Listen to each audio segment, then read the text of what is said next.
So ngayon po, tayo ay dumako na sa bagong. Sino po yung na-excite sa bagong tema natin ngayong April? Diba? Ito po yung unang linggo ng ating April. Diba? Talagang marami man tayong pinagdaanan, pero andito ulit tayo sa bago. Diba?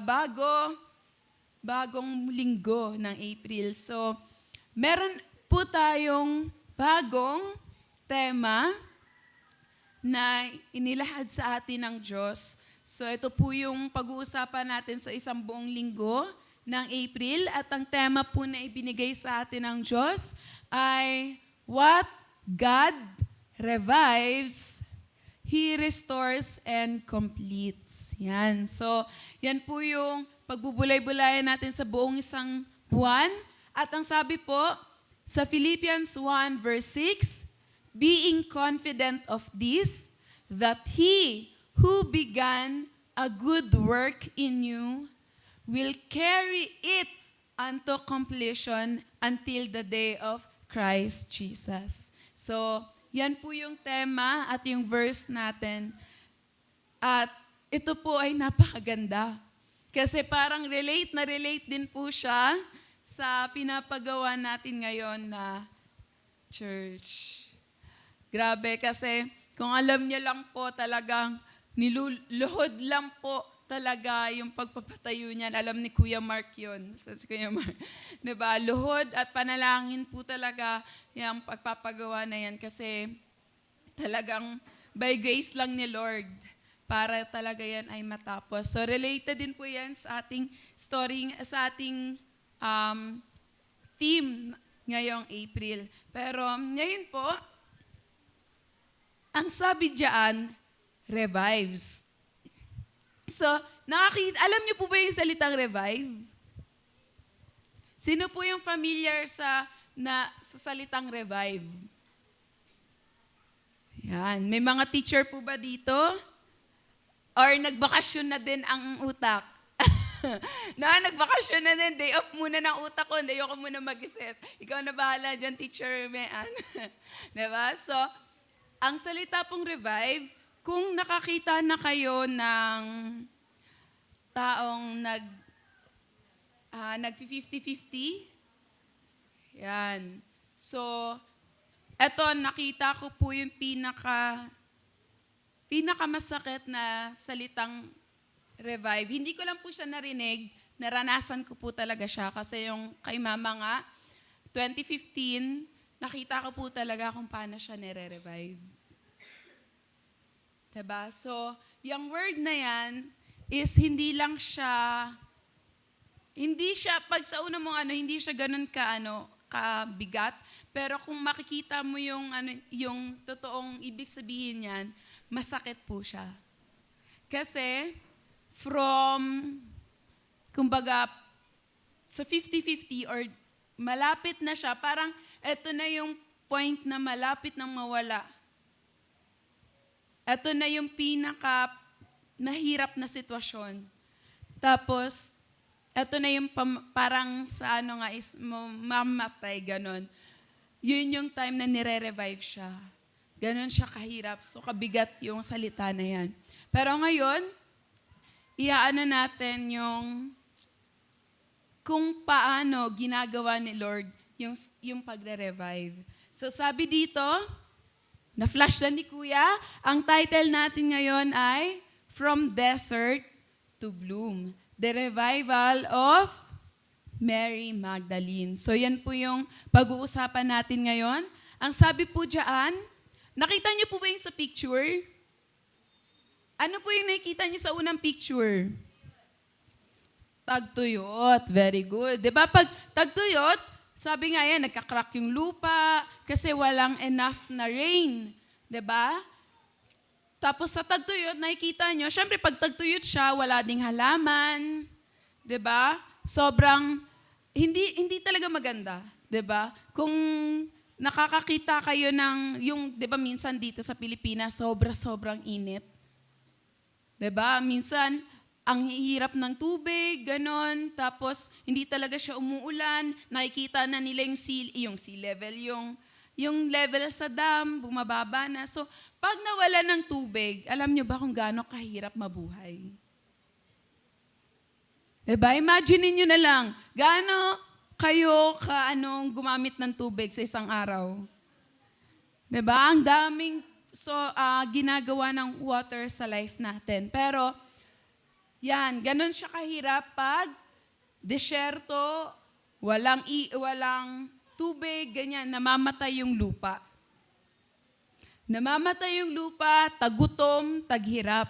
Yan po ang ibig sabihin yan, sa picture na yan. Pero, pag sinabi naman pong bloom or naging pasture na siya, yung sa second picture. Ano po yung makikita niyo sa second picture?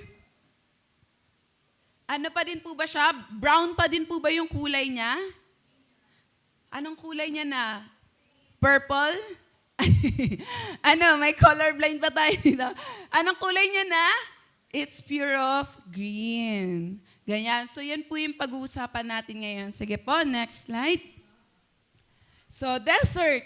Ang ibig sabihin po ng desyerto is a wasteland. Diba? Barren land, wilderness, or abandon. So, ito po yung parang kahulugan ng desyerto. Which is, lahat tayo, may mga season ng life natin na ito yung sitwasyon. Tama. Na para bang sobrang dry. Parang walang nangyayari. Parang puro na lang hirap, puro lang sakit. Parang wala nang solusyon yung pinagdadaanan ko.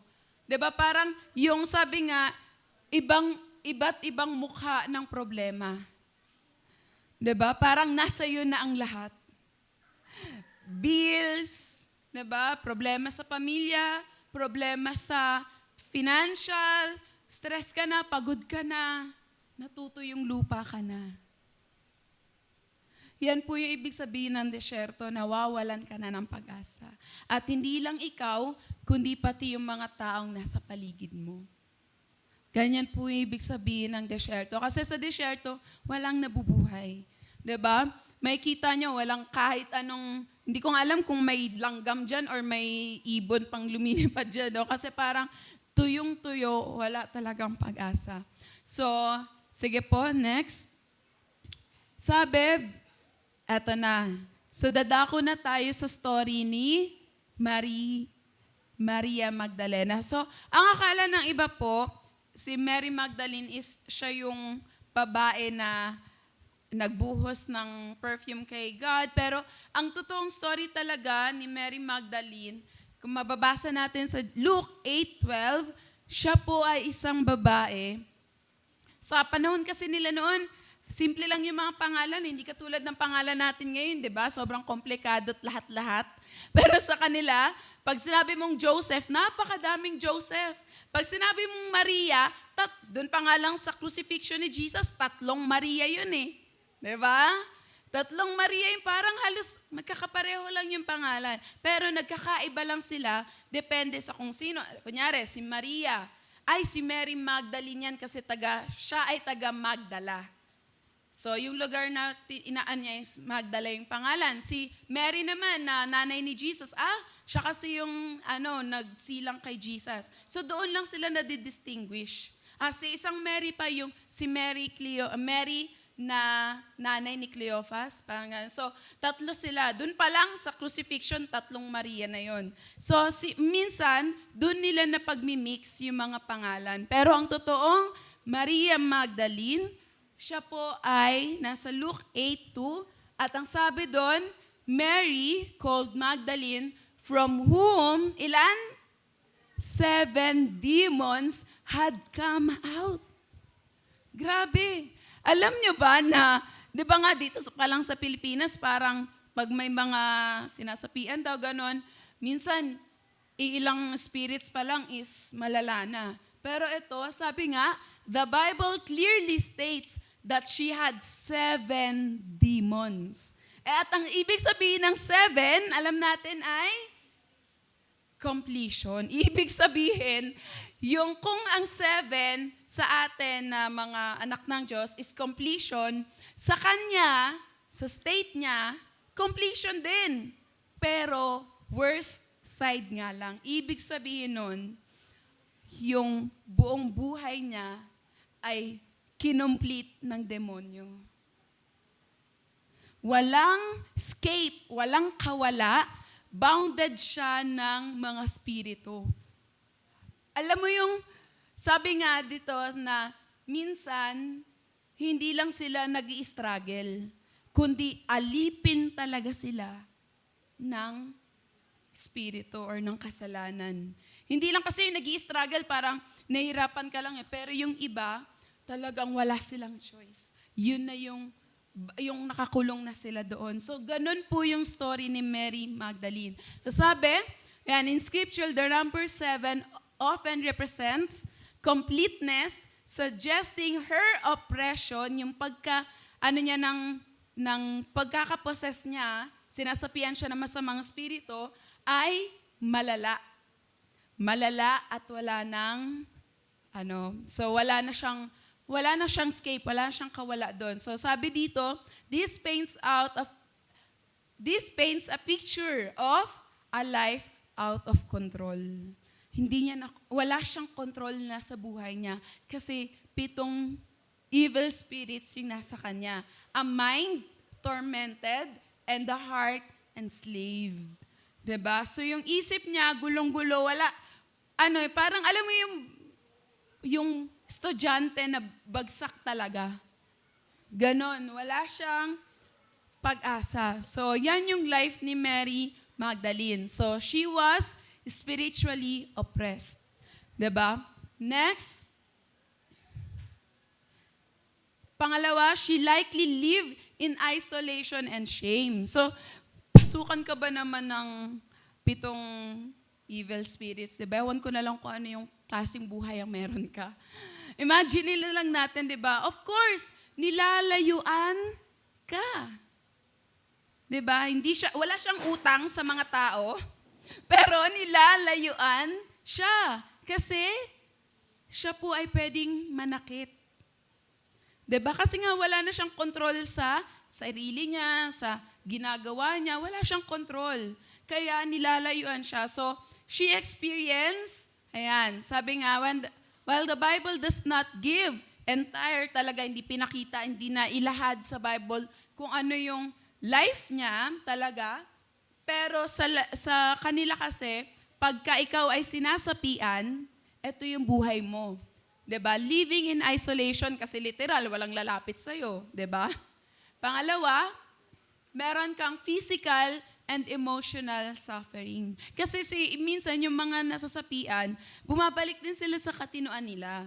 May mga times na naalala nila na yung nagawa nila, nakikita nila, ganon. So, talagang may nararamdaman silang pain, pero wala silang kawala dun sa ginagawa nila.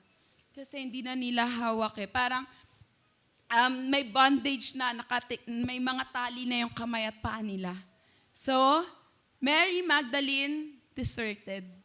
Ganyan yung buhay niya, sira-sira. Crack, walang purpose, walang maganda. So, broken internally and hopeless, no human solution. So, parang ano ba yun? Akala ko ba, April ngayon, bagong linggo, bakit parang nawawalan ako ng sa sinasabi mo ate? Diba? Pero, this is a life story. Totoo to na nangyayari. So, number 3, and last, sabi niya dito, ito yung last na life na iaanan natin sa buhay ni Mary. She had no power to save herself. Sabi, there is no record that she freed herself. Siyempre, pag may ganun kang sitwasyon, siguro, ang iisang panalangin mo, nawa makalaya ako. Nawa magkaroon ng konting liwanag na makita sa buhay ko. Kasi, he lived in darkness. He lived in total torment na wala na siyang bukas. 'Di ba? Wala siyang kinabukas, wala na siyang Kung tayo, nabubuhay tayo kasi may mga anak tayo, ganon, isipin mo yung buhay niya, wala siyang pamilya na. Kasi nga, nilalayuan siya. 'Di ba? Kasi nakakapanakit na siya eh. Nasasaktan niya yung sarili niya, nasasaktan niya din yung ibang tao. So, imaginein mo lang, di ka nga lang pansinin ng best friend mo, masakit na eh. Okay lang yan. Ay, okay lang yan, guys. Okay lang yan. 'Di ba? Hindi ka nga lang magkaroon ng love life, masakit na eh. Oy, may nag-react, no? 'Di ba?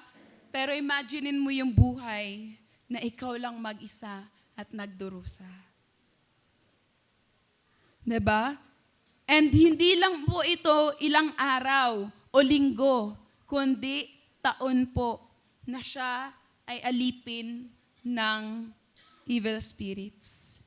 So totally, kung imaginein mo to, kung nakikita natin yung mga nasa paligid po na nakahubad na sila, ganon. So, ganon po yung ni Maria. So, some people are not just struggling. Sabi ko nga kanina, they are bound.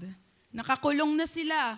And no amount of self-help can break what only Jesus can. Sabi doon na kahit anong gawin niya, tulungan yung sarili niya, wala talagang amount, walang weight ng effort na pwede niyang gawin para matulungan yung sarili niya. Kasi spiritual yung laban dito. 'Di ba? Isip niya, puso niya, buong katawan niya, kontrolado ng evil. Tayo, may choice pa tayo, tama? Ay, gagawin ko ba to or hindi? Pero siya, wala po siyang choice. Her life is like desert. Wala nang may gusto sa kanya. Sinong gusto maging desert daw, no? Sinong gustong ganitong buhay? Hala. Kasi parang nabubuhay ka lang, pero totoo, literal, parang patay ka na. Ganon, yung heart mo. So, next, tignan natin kung meron bang nangyari. So, encounter with... Sino po yung na-encounter niya? Jesus. Wala lang. Alam mo yung nakita ko yung picture na yan? It brings hope when there's no hope. Parang gusto ko ding abutin yung kamay na. Because all we need is Jesus. Yung life niya na sira-sira, yung life niya na wasak, yung life niya na wala ng patutunguhan. When she encountered Jesus, that is the turning point. Sabi, Jesus cast out the demons. Ito yung mapapansin natin dito. No long process recorded. Hindi siya gumawa ng, ritual, bumili ka ng ganito, kailangan ko ng butike, ng ganito, ng ganyan. Kasi dati nanonood ako sa mga sila ng mga magic or ng mga, nagka-cast out sila ng demon. Ang dami nilang dala-dala, may mga kung ano-anong incense or kung ano-ano pang mga bagay. At ang dami-dami nilang dasal na sinasabi. Dami-dami nilang sinasabing mga ritual. Pero kay Jesus, ano sabi niya? Basahin natin sa Luke 8, verse 2. Sa may mga Bible po, samahan niyo ako kasi napakalaking kapangyarihan nito. Makikita natin dito na pag kay Lord pala, alam mo yung kayang gawin ng tao na in a lifetime, kayang gawin ng Diyos in a moment. 'Di ba? Hindi pala kailangan ni Lord ng napakaraming proseso. Sasabi niya, ayan, and certain woman who had been healed of evil spirits and infirmities, Mary called Magdalene, out of whom went 7 devils. 7 devils, diba? And sa verse 3, yan, sa Tagal. Okay. So, may ano po doon na sinabi niya, yung pinalaya niya lang ng ilang salita si Mary Magdalene. Hindi niya sinabi na, ay, dalhin mo muna sa akin si ganito. Kasi minsan tayo, uy, tawagin mo muna si pastor. Kasi, may nangyayari dito. Kailangan siya. Ganon, di ba? Hindi siya tumawag ng kahit sino kasi He knows that He is the most powerful. Di ba? Bakit ka nga naman ba hingi ng tulong? Alam naman ni Lord na nakaliit-liitan lang to. Sabi nga, alam niyo ba na ang evil spirits marunong sumunod? Marunong magpasakop sa mas mataas na kapangyarihan. Alam niyo ba, iniisip ko, grabe, no? Nanginginig ako sa takot kasi yung evil spirits nga, kilala nila si Lord at sinusunod nila si Lord. Sa ilang salita lang ni Lord, sumusunod sila. Hindi niya na kailangan sumigaw. Pero nakakahiya yung mga, parang minsan isip ko, Lord, samantalang kami mga tao, nakakailang saway pa si Lord bago sumunod, no? Pero yung evil spirits, they know and recognize authority. Alam nila na wala akong lakas pag ito yung kalaban ko. Ganon sila. So, no long process, no ritual mentioned, and just the authority of Jesus. Kaya nung binabasa ko to, sabi ko, nakakatakot si Lord. Parang kahit evil spirit, sinusunod siya. So, what is, ito na yung sinasabi, ito yung nilagay ko, what no one else could fix in a lifetime, Jesus restored in a moment. Grabe. Alam mo yung journey niya, hindi talaga madali. Sa kanila, pag yung babae nga lang na hindi makapanganak, na nila para sa kanila wala na yung saysay .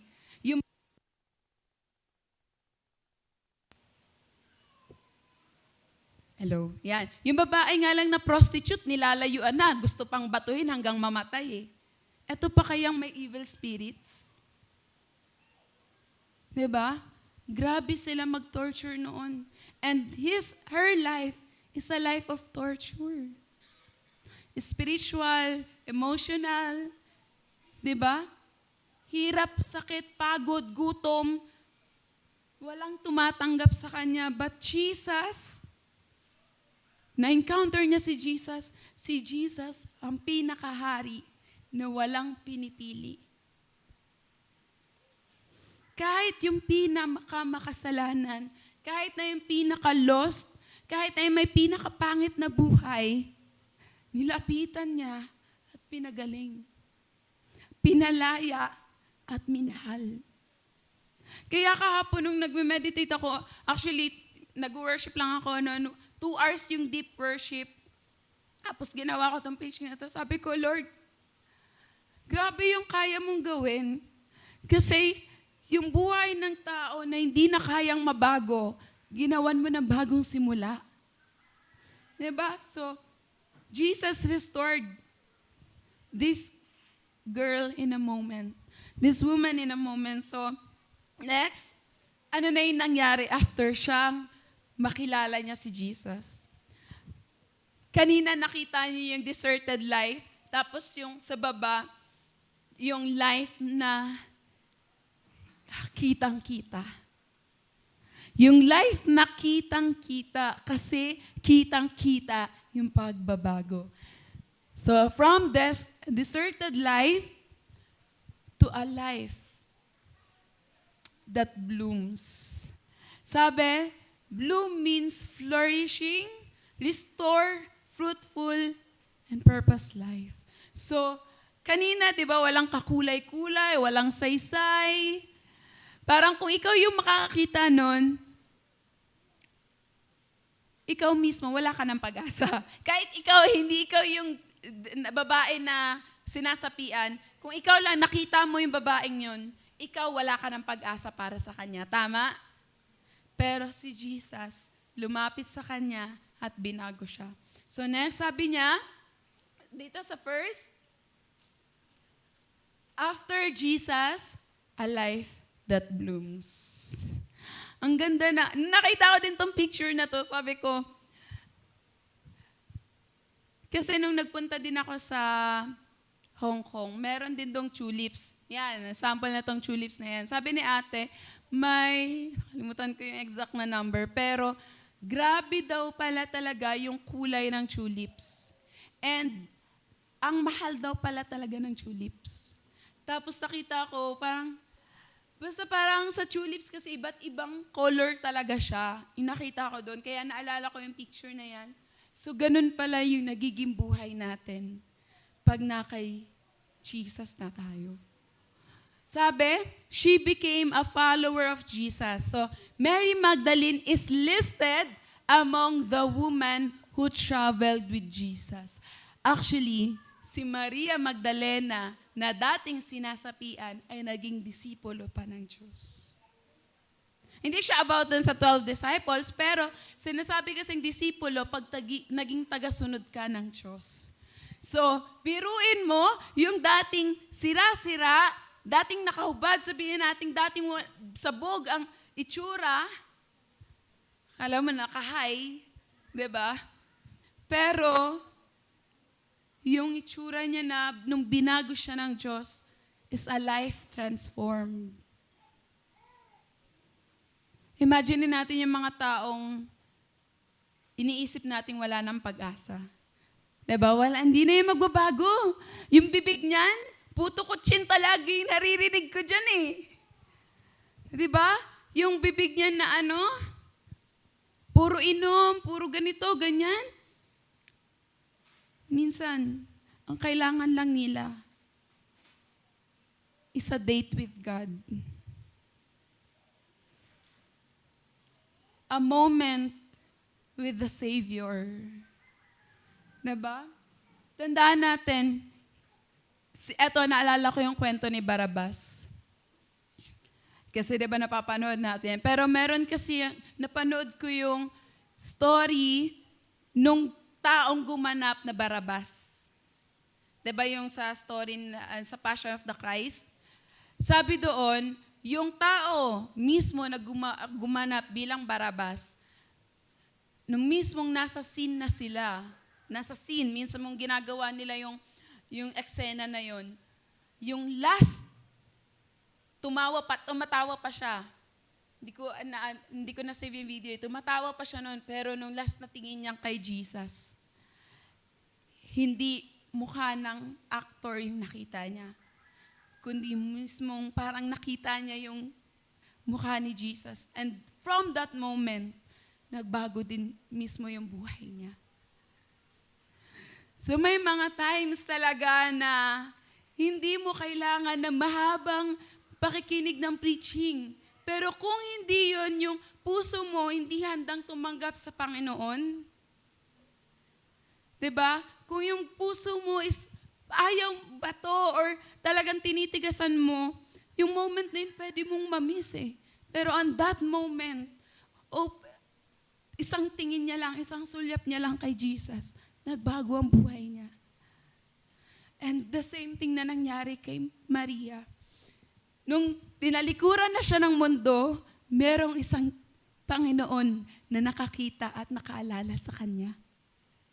Bakit nga naman hindi siya maaalala? Ang Diyos ang lumikha sa atin. And walang ginagawa ang Diyos na aksidente lang.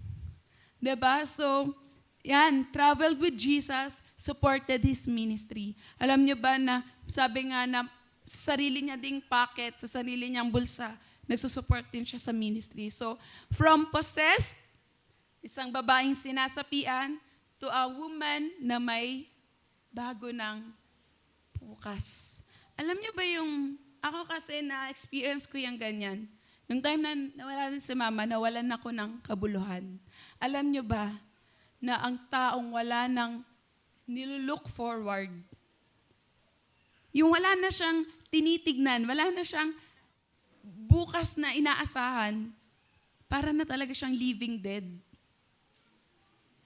Diba, yung naglalakad ka, hindi mo alam kung saan, anong gagawin mo, saan patungo, diba, walang direksyon. Pero ganun yung buhay niya noon, pero nagkaroon na siya ng purpose. And broken to serving. Diba? Broken siya noon, ang pangit ang buhay niya, broken to beauty. Tingnan mo yung dati mong dati naalala ko pagka may mga pictures ako dati, nung wala pa din ako, may mga talaga, sabi ko, nahihiya ako. Nakakaya, sino may mga old pictures. Nag-react.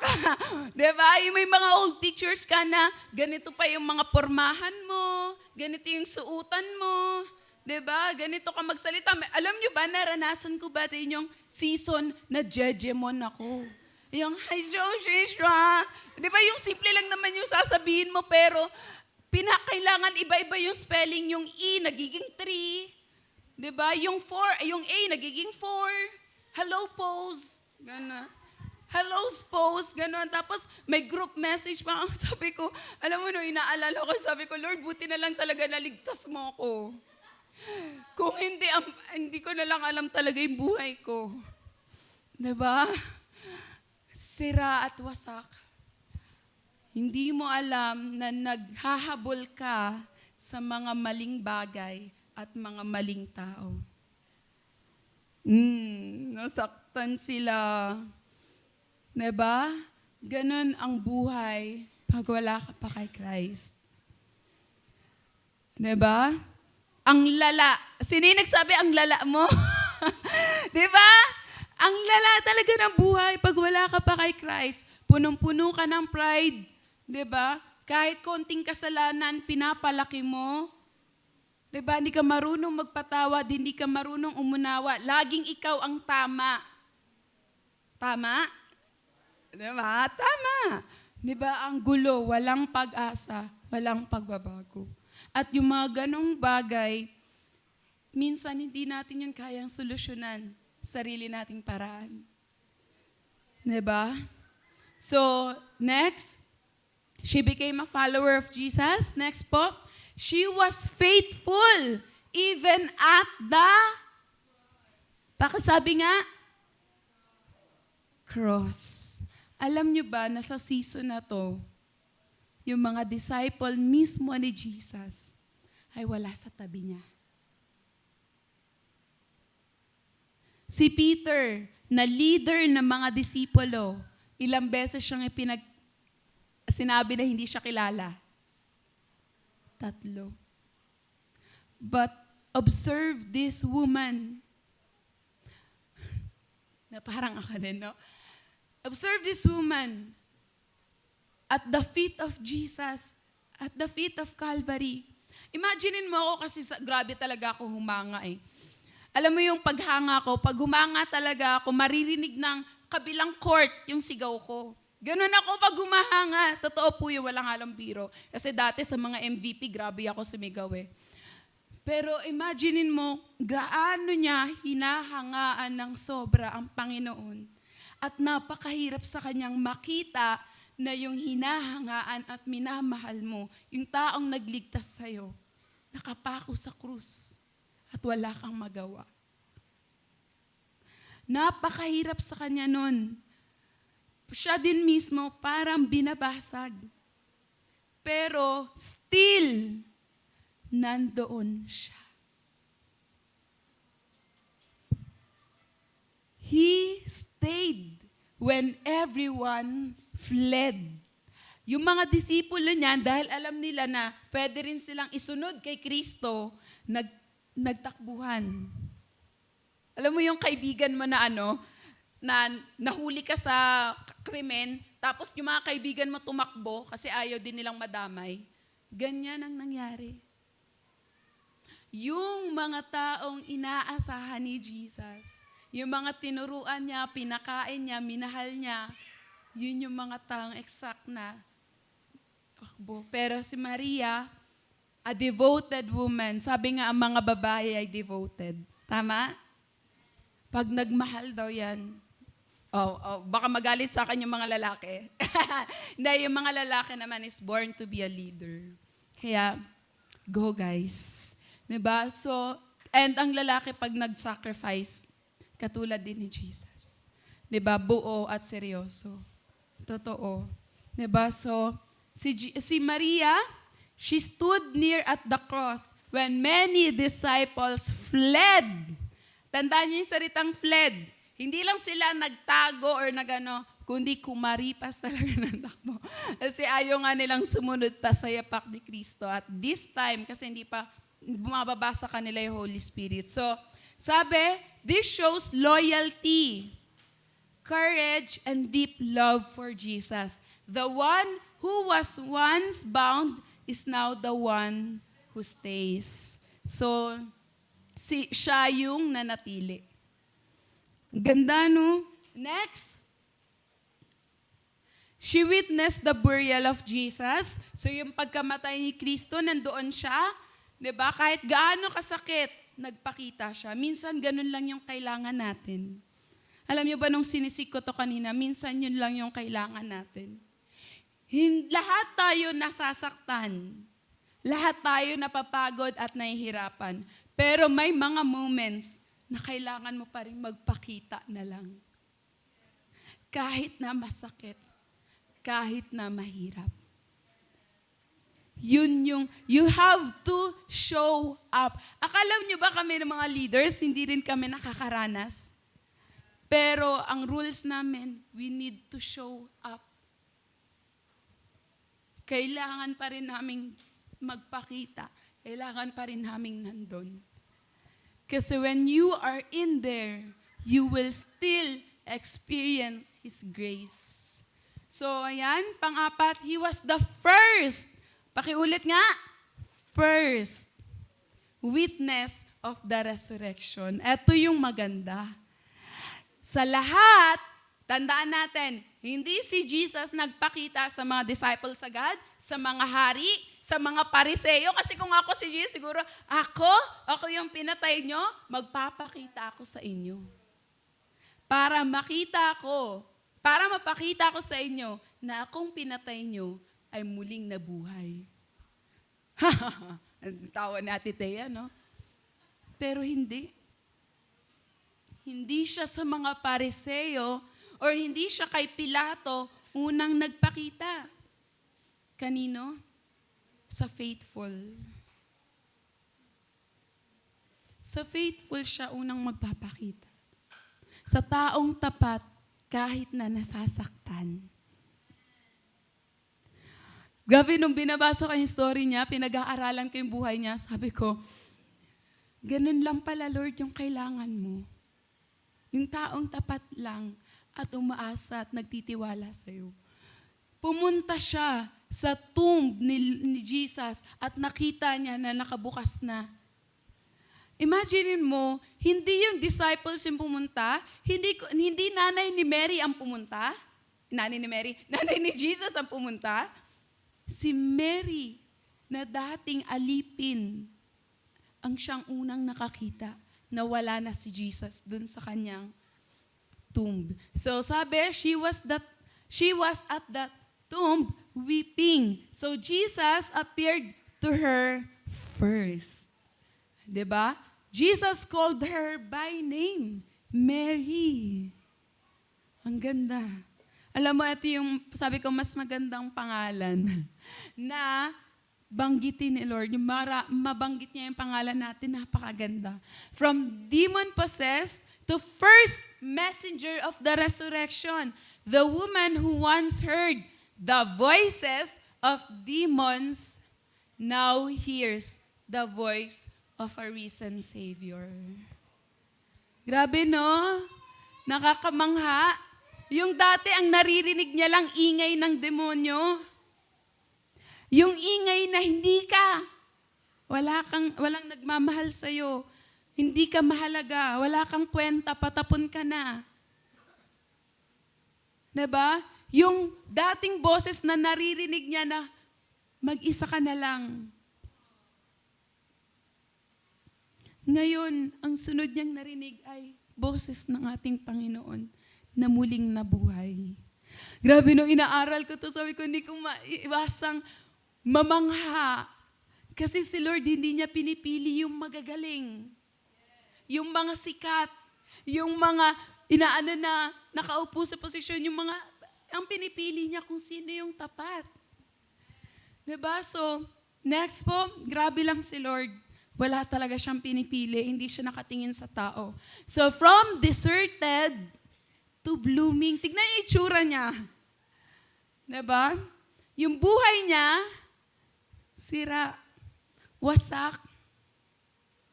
Siguro, yung torment na pinagdadaanan ng isip niya, hindi niya na rin yun kayang intindihin. Meron bang season sa life natin na wala namang nangyayari pero parang ang bigat-bigat ng problema ng isip natin? Paano pa kaya yung buhay niya? Na literal na walang buhay. Walang pag-asa. Pero after nung makilala niya si Jesus, delivered siya, pinalaya, winakasan, tinapos yung pangit na chapter ng buhay niya. Sapat na yun para palakpakan ng ating Diyos, diba? Na after ng every pain na pinagdaanan niya, lahat ng sakit, lahat na iniwan siya ng mga tao after nun, naging disipulo siya ng Diyos. Diba? Nirestored siya, ginawa siya buo ulit. Yung mga sugat niya, kasi inalipon siya ng masamang espiritu, lahat yun pinagaling. Hindi lang sugat sa physical, kundi sugat ng puso niya. Naging devoted follower siya ni Jesus, filled with joy and purpose. Alam niya na ngayon kung ano yung purpose niya. Diba? So next po, sabi dito, ito na po, conclusion. Ito na tayo magtatapos. At napakaganda na maging pag-asa natin tong lahat. Sabi, we can never tell anyone's ending by their weaknesses, failures, and incapabilities. Because when God intervenes, the impossible becomes possible.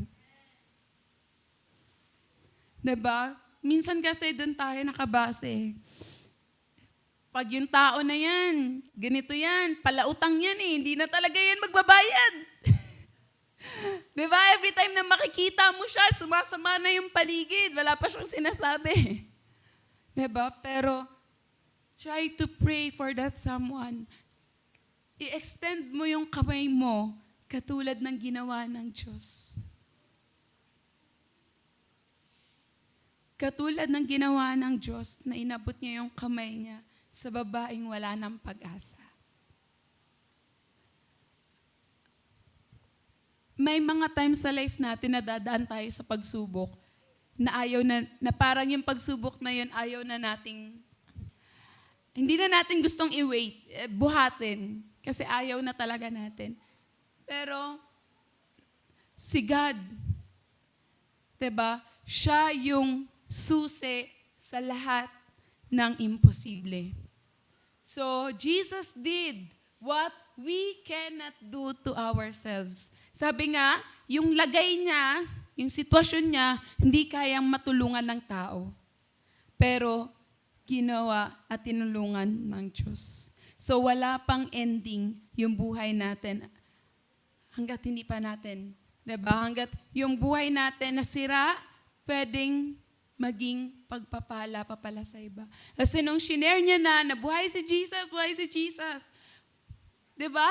Sabi nga, siya, sa ibang mga old, history, tinawag siya na apostle to the apostles. Tinawag siyang ganun. Naging apostol siya sa mga apostol. Bakit? Kasi siya yung unang nakakita kay Jesus. Dahil siya yung una ding naniwala na si Jesus ay talagang mabubuhay.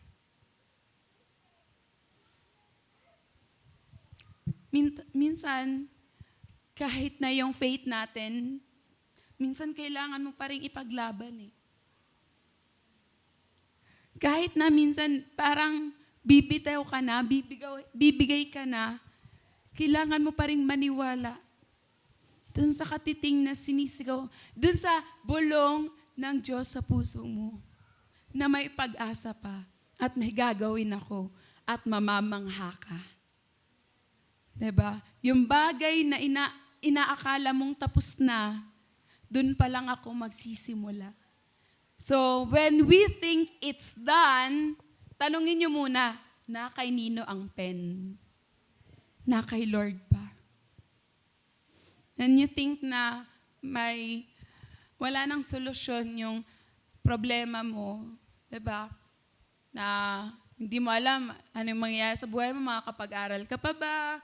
Ganito, ang daming... Kasi lagi tayong nag-advance thinking, diba? Ang dami nating problema. Minsan tayo din gumagawa ng sarili nating problema. Tama. Pero, salamat kay God kasi He still holds the pen. And through Jesus, we can be made brand new. So palakpakan natin si Lord. Kasi buti na lang, merong Jesus. Kung hindi, lahat tayo mananatiling wasak. So tayong lahat po ay sama-samang tumayo.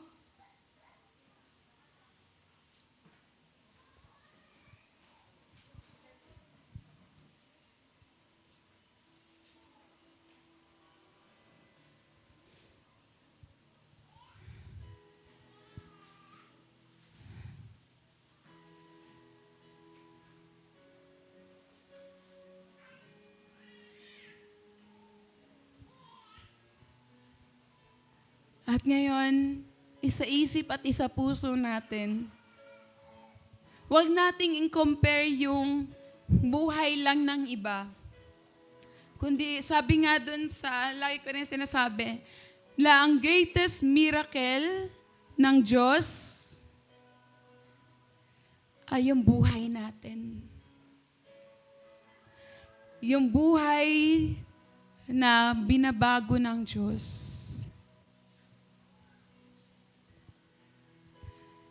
Kaya ngayon, sa isip natin, sa puso natin, tayo lang pumikit.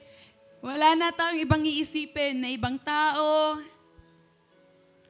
Isipin natin tayo lang at si God ngayon.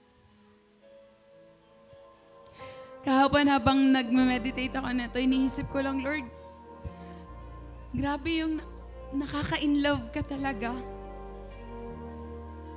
Hindi ka nakakasawang pagmasdan. Kasi dun sa mga ginagawa mo, Lord, punong-puno ng pagmamahal at kabutihan. Punong-puno ng pag-asa.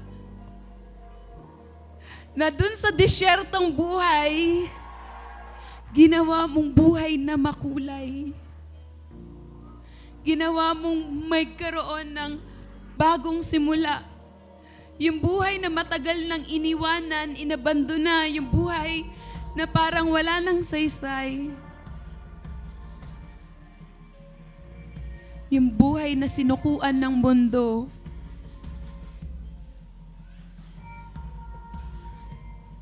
Yung buhay na akala ko hindi na magbabago. Yun yung buhay na ginamit mo para marami din ang maligtas. Yung dati ang naririnig lang niya ay puro kasamaan, puro mga bagay na nagpapabagsak ng puso niya, dumudurog ng isip at kaluluwa niya. Tapos narinig niya yung pangalan niya, tinawag mo siya. Sa muli mong pagkabuhay, sa Kanya ka nagpakita. Lord, yun ay para sa mga taong mananatiling tapat. Kahit nasa kabila ng sakit at hirap.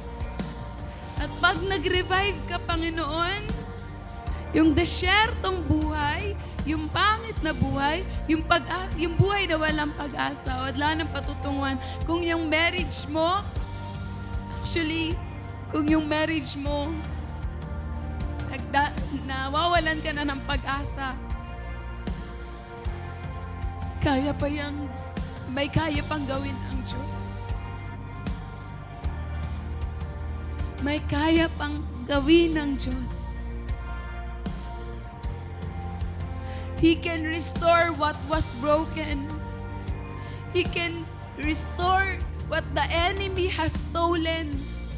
Yung ninakaw sa'yo ng kaaway, yung sinira sa'yo ng mundo,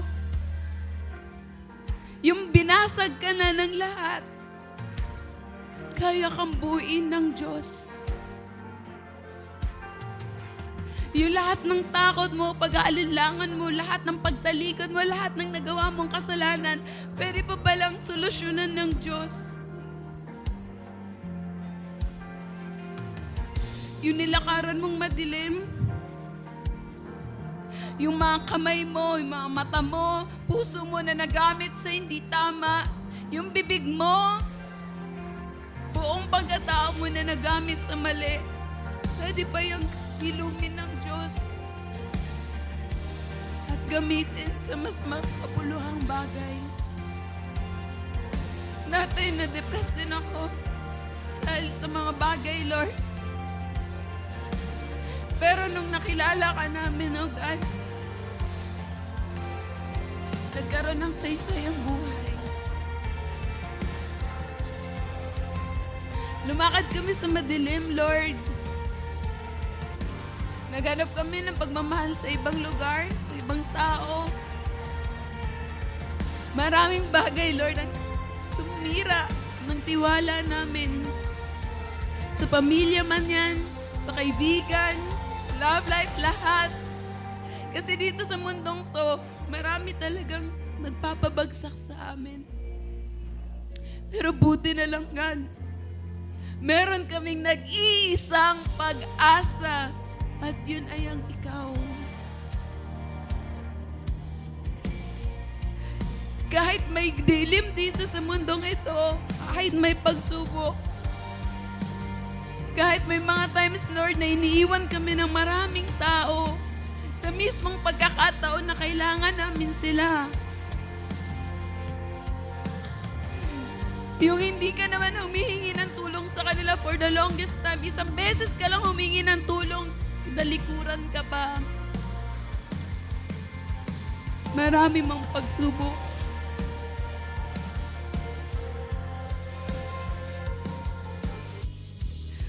Pero Lord, buti na lang merong Diyos. Nag-iisang nagmamahal sa amin ng totoo.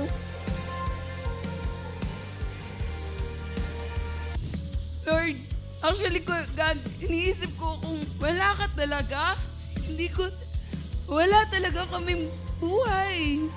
Wala kaming pag-asa, wala kaming direksyon. Wala nang maganda kung wala ka, Panginoon.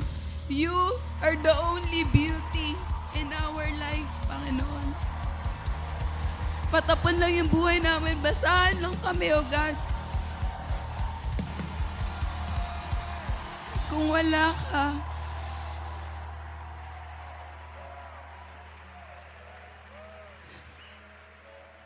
wala kami, O God. Kasi yung tao pa lang, pag tinignan kami, nahusgahan na kami.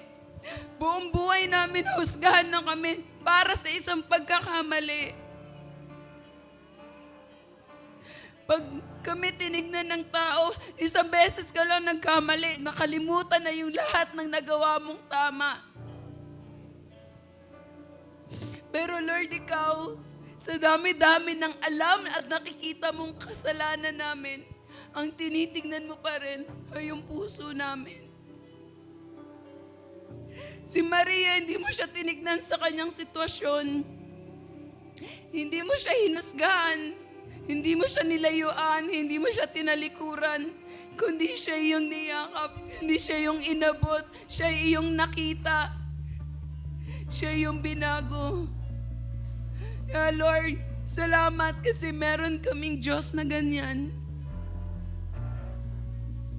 Kayang bumago ng isang basag na puso. Si Maria, hindi lang siya pinapahirapan physically, kundi yung puso niya, basag at hirap na talaga. Parang kami din, may mga points sa life namin, Lord, na mas madali na lang sumuko. Pero Lord, salamat kasi dun sa kahinaan namin, ikaw pinapakita mo yung habag mo para sa amin. Yung awa mo, yung pagmamahal mo, yung kabutihan mo, niyayakap mo kami, Lord God. Hindi mo kami pinapabayaan pag kami mahina na. Sa halip, dun mo kami mas lalong kinukup-kup. Katulad ng isang tupa, Lord, kaming lahat ay naligaw. Pero iniwan mo yung 99 para hanapin yung taong at tupang naligaw. Kami yun, oh God.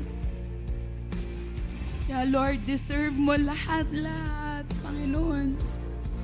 Deserve mo lahat-lahat. Yung buhay namin ngayon, God, ay ibubuhay na namin para sa'yo.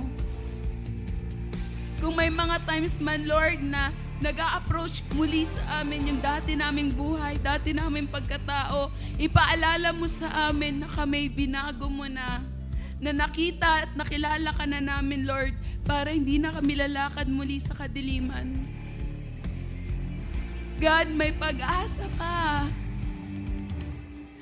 You are so beautiful, Panginoon. You are so awesome, God. You are mighty. Ginawa mo yung bagay na hindi namin kayang gawin sa sarili namin, Lord. Kaya salamat, Lord. Kaya actually, God, hindi sapat yung pasasalamat namin tuwing Sunday.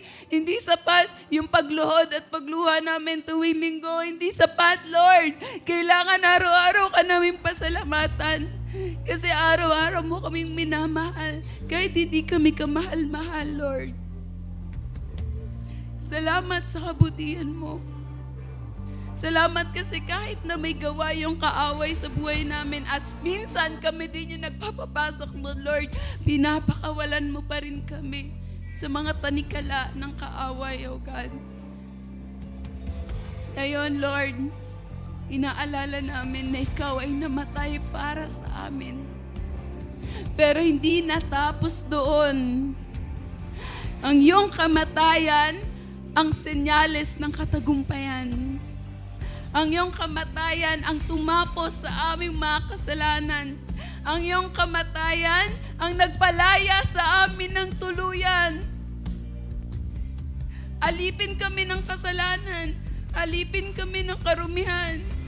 Pero Lord, dahil namatay ka para sa amin, mayroon na kaming karapatan maging anak ng Diyos.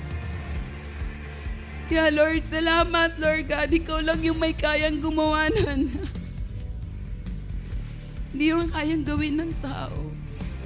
Salamat, Panginoon. Salamat.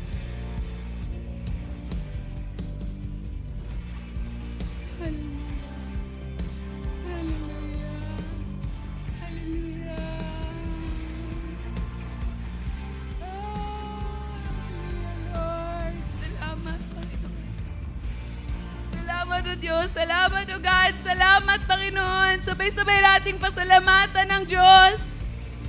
Dahil sa kanyang buhay, kaya tayo ngayon ay may buhay. Kaya salamat Lord. Your love is deep, your love is great, your love is perfect, Panginoon. Salamat sa iyo.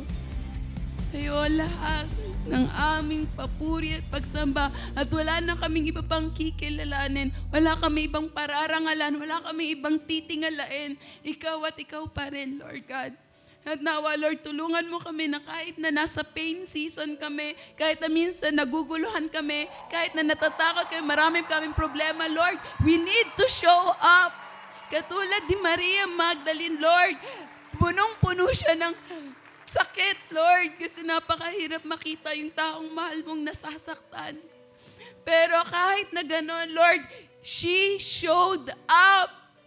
Hindi siya absent. Wala siya, hindi siya nagpatalo sa problema niya, hindi siya nagpatalo sa emosyon niya, hindi siya nagpatalo sa kung ano man yung nararamdaman niya, kung hindi ginawa niya kung ano yung dapat niyang gawin.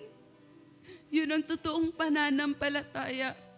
Kasi hindi naman sinabi ng Diyos na sa nananampalataya ka, wala ka ng problema. Of course, paano masusubok ang pananampalataya kung walang problema? Pero kailangan mag-show up ka pa rin. Magpakita ka pa rin. Huwag ka nga absent. Pag may problema, huwag ka nga absent. Pag may pagsubok, huwag ka nga absent. Kasi doon mo lang mapapakita kay Lord na Lord, kahit nasasaktan ako, kahit mas mahirap sa akin to, mas mahal kita at hindi ako magpapatalo sa pinagdadaanan. We need to show up, church. Kasi pag sumuko ka ngayon, hindi mo alam kung ano yung namimiss mo. Kung ano yung nawawala sa'yo pag hindi ka pumunta. Kung hindi pumunta si Maria Magdalene, hindi siya yung unang naging first messenger. Hindi siya sana yung unang nagbalita. Kung hindi siya pumunta sa tomb ni Lord, sa libingan ni God, kung hindi siya pumunta sa libingan ni Jesus, hindi niya nakita yung miracle, yung pagpapala, yung buhay ni Kristo. Kaya kailangan mong pumunta kung saan ka pinapapunta ni Lord. Kasi minsan doon lang sa pagsunod mo, nandun na yung miracle. Don't miss the miracle.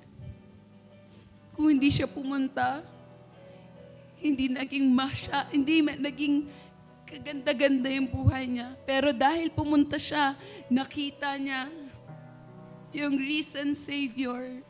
May mga himala na pag hindi mo pinuntahan, hindi mo na ulit makikita. Kaya don't miss it. Church, we need to show up. Kahit anong sitwasyon, kahit anong problema, kailangan mong magpakita. Lord, bigyan mo kami ng ganitong puso, Panginoon. Matatag sa kabila ng iba't ibang mukha ng problema. Salamat, Panginoon. Salamat, O Diyos. Sa iyo lamang namin pinagkakatiwala ang aming buhay, O God. Hindi kami perpekto, Panginoon.